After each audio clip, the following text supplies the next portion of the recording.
Curves in CG have a pretty long history.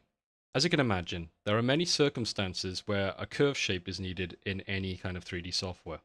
As a result of this need, techniques developed for the shipbuilding and automotive industries were adapted first for CAD software so that they could be used in mechanical design, and then later in effects-centric 3D software such as 3ds Max, Maya, XSI, Houdini, and so on. Splines were originally developed in the shipbuilding industries in the days before computers. Ship designers of that era needed a consistent way to define a 3D curve as it passed through space. These shapes could be used to define the curves of a boat's hull, and then a frame could be built to these shapes, and the hull former completed based on those curves. Those original splines were usually strips of flexible wood or metal that were passed through holes in weights, and these weights were suspended from a frame. Each of these weights was known as a control knot, and the knots could be added where needed to pull the spline into the shape desired at that point in 3D space. The advantage of this spline system was that it always produced curves. There were no sharp or angular curves in the spline, as the material, wood, metal, or whatever, would simply not bend beyond a certain degree over a small distance, and this basically ensured that you would always end up with nice curves in your design. When computers became powerful enough to be able to process sophisticated simulations, and also when display technology advanced to the point where curves could be displayed effectively, a number of pioneers attempted to create algorithms and approaches to create 3D software that could actually use these 3D curves for design and visualization.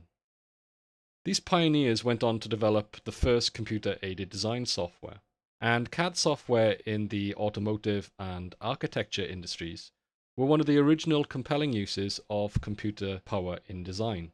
And in fact, this was one of the founding technologies of a company like Autodesk that produced a lot of CAD software during that period.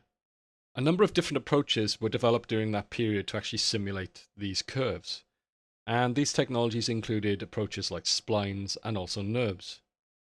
Each system had its own advantage, but today, splines have overall found the most application in all forms of 3D software. And as an example, our fonts are defined using splines, and this technology was originally developed by Adobe, and Adobe based its font descriptions on splines. And these splines obviously define curves and lines, and this allows the fonts to be scaled up to any size that you want to, because at any size, the curves are always still curves. These then get rasterized, in other words, they get converted into pixels, and then they get displayed or they get printed or whatever.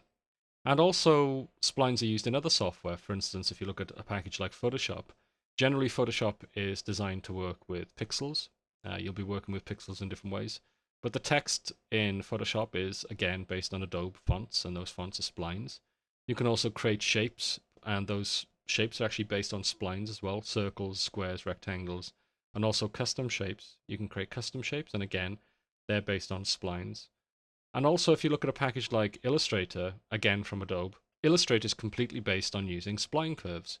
And with those spline curves, you can create any form that you want, curve-based sort of feathers, or you can use fonts, but it's all based on splines. So, as you can see, splines are used very, very widely in the 3D software and also 2D software, and it's even the basis of the entire sort of font industry that we have going on. It's also used quite extensively as the basis of other elements of 3D software. For instance, when you're working with animation, very often you'll be working with curves, and those curves are based on splines again.